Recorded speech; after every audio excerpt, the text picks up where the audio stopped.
Hello everyone. It's Sunday, February 16, I guess it is. Yeah, I think it's the 16th. Today's oil change day.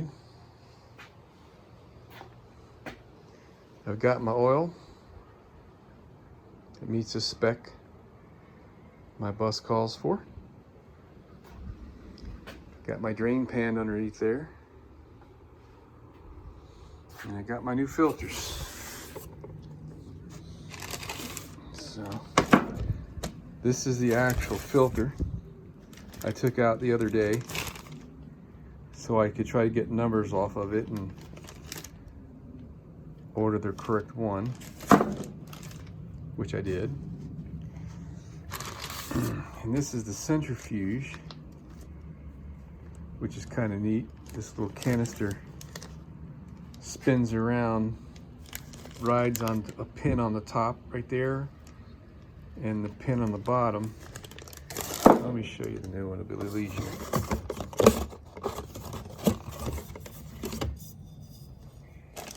Yeah, that's it. So there's a pin on the top. There's the tube on the bottom. Oil squirts up inside that tube and fills this thing up. And then it squirts out of these holes on the bottom that make it spin around. And it acts like a centrifuge, and it traps the solid particles inside this cylinder. They adhere to the outside of the diameter inside of it. So that's kind of exciting stuff. And both boxes came with O-rings, which is fantastic. So we're ready to do this. So I guess the first things I'll do is put the filters in while I'm still clean. I screwed the canisters back on just to keep the dirt out and water or whatever. So there's the canister for the oil filter, the paper element. The centrifuge is on the other side. I'm calling it a centrifuge. I guess that's what it is. There's a centrifuge canister right there. So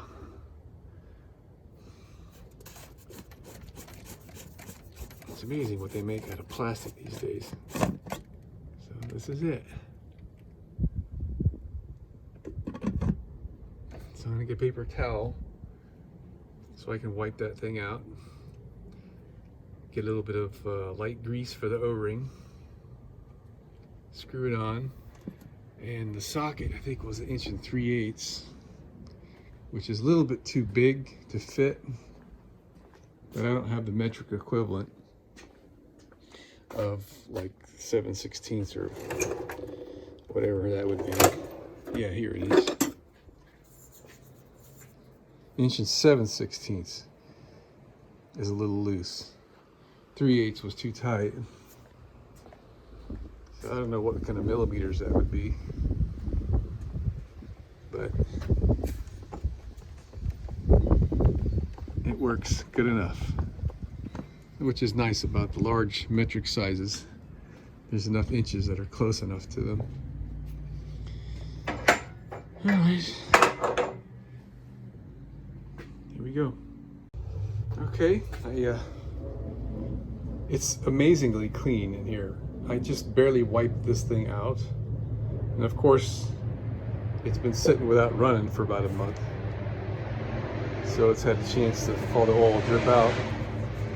This is the paper towel I used to wipe out this inside and out, as well as, let me grab this guy,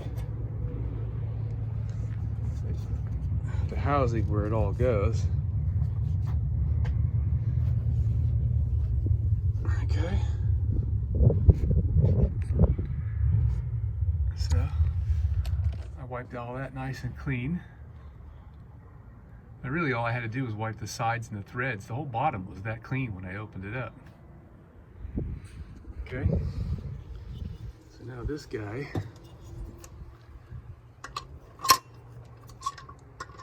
sits inside that spherical bearing. That's kind of interesting. And it spins like the dickens when things get going. So I'll just leave that towel right there. Now we're going to get the O-ring. I imagine oil will be perfectly fine, but I'm going to use, oopsie, a thin layer of lubricate on the threads and around the O-ring. All right, so put a little bit of lubricate on the threads and also on the O-ring. Well, before I put the O-ring on, I screwed the canister down into the hole and out again, just to get the lubricate smeared around.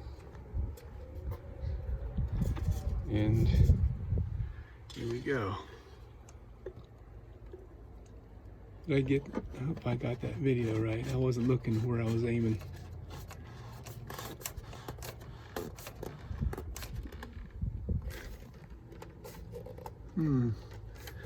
Put a little bit more lubricate on the housing. Seems a little snug.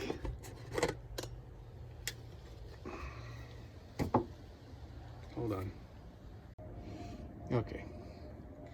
So I removed the canister and I wiped my finger around the circumference of the opening with a little bit more lubricate to help slip in there.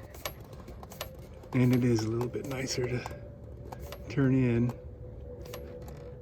Oopsie, dang it. Hope I didn't just cut my O-ring.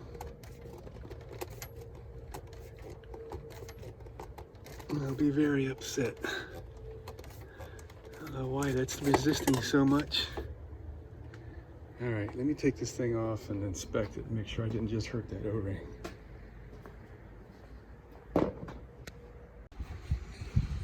Okay, close call, gee whiz. So I did some wiggling like this. I don't know, is that showing up? As I was turning, and it seems to be feeding in there just right. And I'm checking all the way around.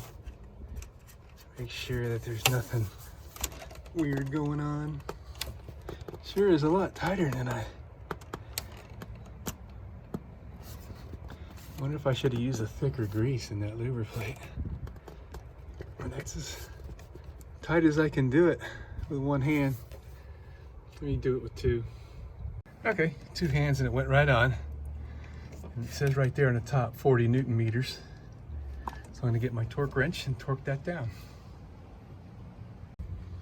All right, so 40 Newton meters is like 29.5 foot-pounds. So I got my torque wrench out. I should be able to get that up in there without an extension. Let's see. Oh yeah.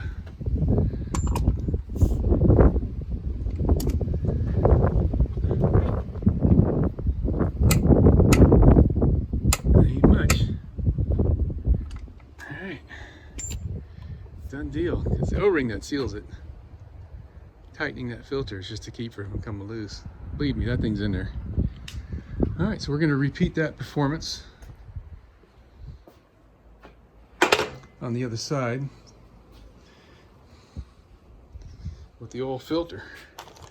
Now what's kind of neat about the oil filter itself, it's got little plastic tangs on the top that it snaps up into the housing to hold it for you. So we're gonna take that cover off now. I think I'll get my towel. Be just my luck, some bird take a crap and go down in the opening.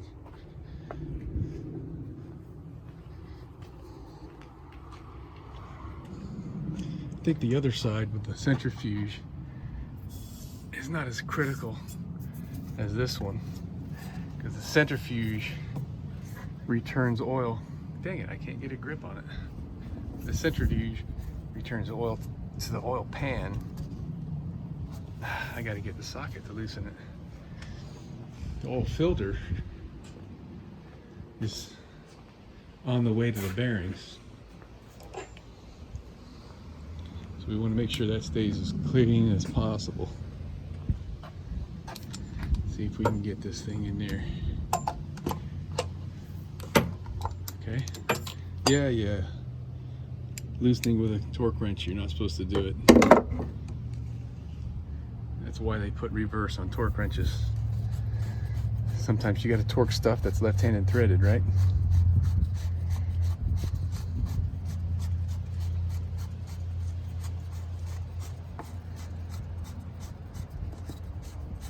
Plenty of threads on that thing. Of course now, did have these off already once. They were really tight to get unthreaded. So you look down in there, it's got this device with a helix on it. So as the oil flows through there, it causes it to spin around. So I'm going to come back with a paper towel and wipe the inside of that and do the same thing. Put a little grease on it so it'll help it slide. And I'm gonna clean all this thing out. I mean, it's really clean. I mean, I haven't wiped this out yet. That's how clean it is. It's just got an oil film on it.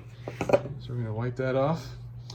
I'm gonna try wheel bearing grease this time to see if that goes a little easier. Got some wheel bearing grease up there somewhere. Where the heck is it? Yeah, the lubricate. There it is, right here. Take a fingerful of that stuff and see if that makes it a little easier. Okay, here we are all cleaned up. Lubed up with a little bit of grease in the threads. I've lubed up the O-ring. Here's the new filter element. Okay.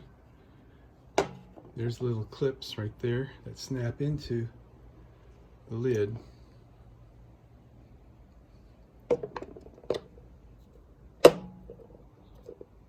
Okay. Now we're going to screw this thing in there. I've already wiped out the bowl and applied a little bit of grease around its perimeter. Let me get this jewel up in there. There. So now, here we go with the, let's not damage the O-ring function. A little bit of extra grease, I think, is going to make all the world of difference.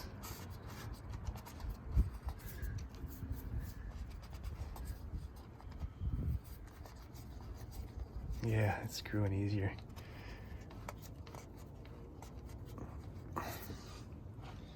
Now that's as much as I can do with one hand, and I really can't get two hands in there very good, so I'm going to have to turn it with the socket.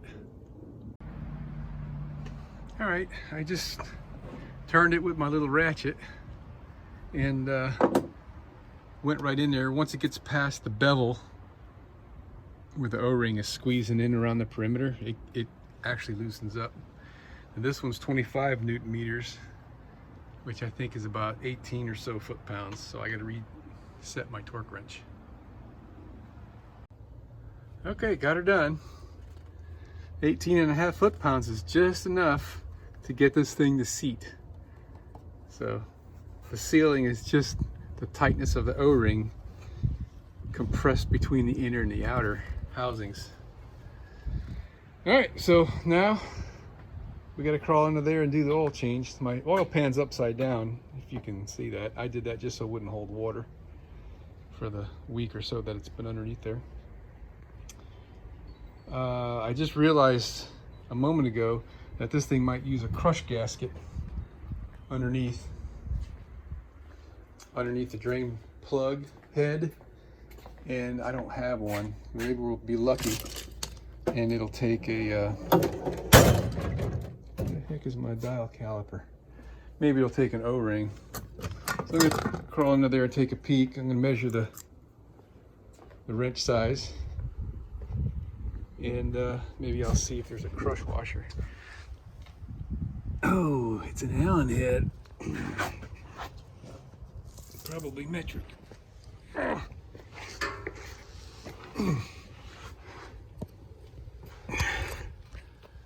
kind of like it. It's a flush. Less of a hazard to hit it with anything. Wonder why there's two. Interesting. Alright, let's see what we got here. I'm gonna guess it's 10 millimeters.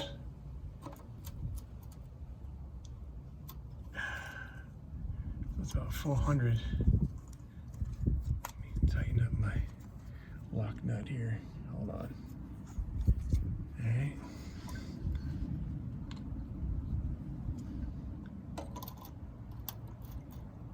Okay, 400 is loose. Yeah, one-handed. Alright.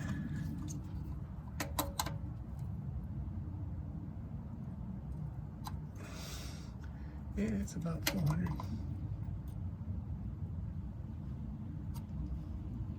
Right at 400. Alright, so let's see what that is in millimeters. Bet you that's 3/8.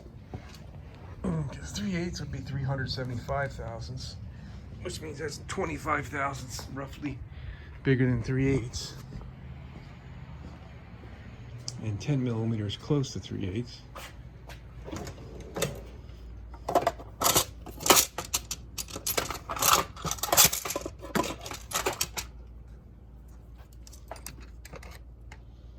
Mm-hmm. 395-ish. So it is 10 millimeters. Good guess. So hopefully, that looks kind of short, doesn't it? I'm gonna put something on there to cheat. So here's a good trick for you guys. You can use a socket.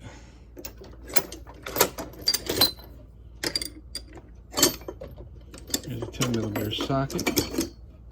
Now you got like a softer, rounded, smoother thing to grip on. And if that's not enough to pull on, you can stick an extension in it.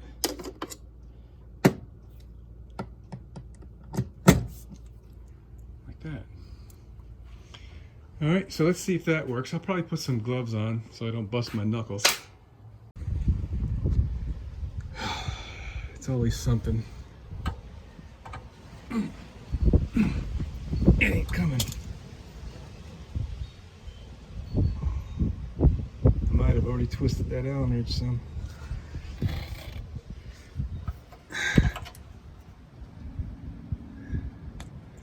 No, I guess not. I think I'm gonna have to give it one more Boy Scout effort here.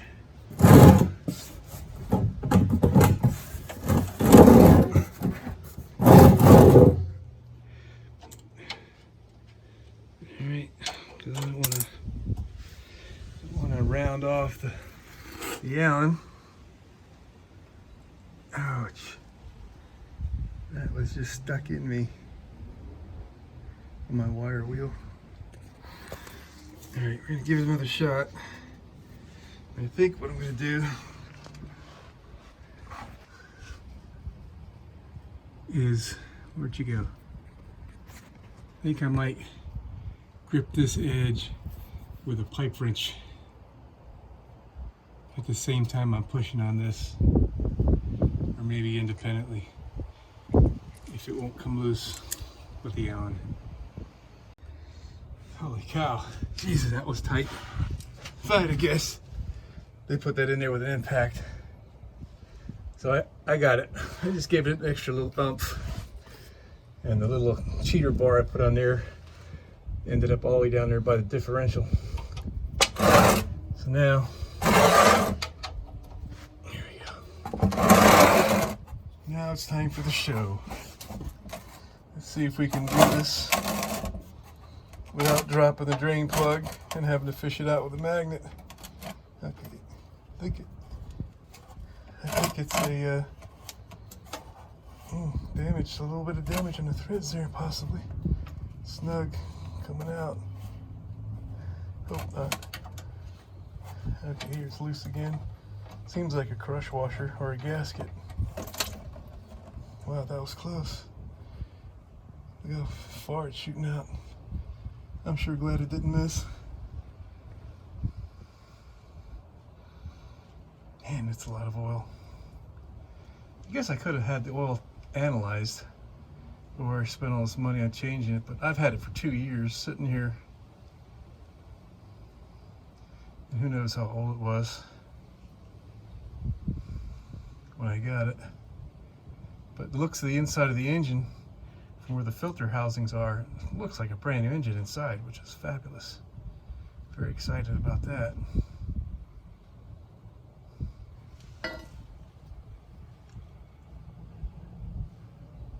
I'll be taking a few trips to the auto parts store. They're gonna wonder where I'm getting all this oil from. So I did some math before I made this container. Bus holds around 8 gallons. If I remember right anyway, this thing's got about a 15-gallon capacity. This bottom of this 55-gallon drum here.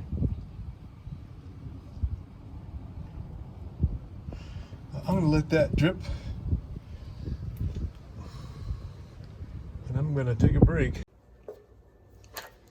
Well, we're kind of screwed. The original washer is like freaking way crushed, over tightened.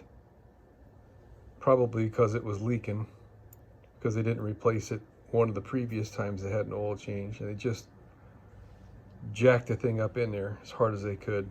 This is supposed to be flat. So, I mean, I could put some gook on there and screw this thing in and it would probably be okay. But I don't want to take a chance and putting 8 gallons of oil in it and then this thing leak. I'll be very pissed. So I went to McMaster.com and I ordered a pack of 10 copper crush washers this size, and they'll be here in a couple days. They're really quick, but that leaves me with no oil in the engine, which I hate doing, but I got no choice. I really wanted this thing to be running around, but I guess what I'll do is wash it and take pictures so I can finally pursue getting some insurance for it and get a license tag. I can work on that next week. And once I get the tag and the insurance, I'm gonna drive this puppy around. All right, so for now, I'm gonna put this thing back in the hole. And geez, man, I wish I would have thought about the crush washer. Jeez. Well, I wouldn't have known what size it was. Well, I guess I could have looked it up. Oh, you know what? Since I got nothing else to do, I'm gonna cut this thing open and see if that centrifuge actually did catch any crud. Okay, these things do work, man. There's caked up sludge in there. So those are ultrafine particles of carbon and whatnot that have slung to the side. There's another piece. I imagine this thing is not that old, so that's got something to do with it. I mean, old in mileage. I mean, the engine's only got 30,000 on it, and it already has had at least one oil change. So, come out here in the light. Pretty interesting the way this thing's made. All right, well, that's kind of cool. All right, so I've got this used oil container, which has got probably one oil change in it. Maybe I got 2 gallons I can put there and 2 gallons in that. So it'll be, I don't know, something. I mean,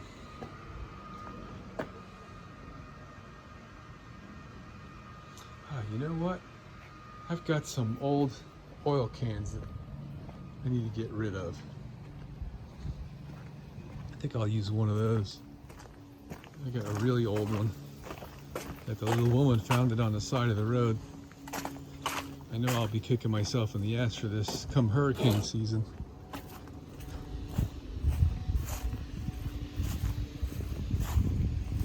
Because you can't even buy enough gas.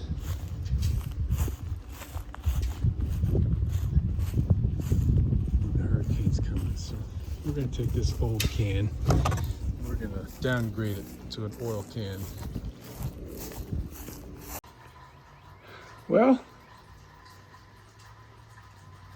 when you get lemons, you make lemonade, right? Can't finish the oil change. Started to rain, so I thought I'd wash it. This is the first wash it's had since I painted it. And boy, it sure does look a lot better. Put the wheel covers on. I took some pictures of all four sides. And next week, we're gonna get some insurance on this puppy and a license tag. Yeah.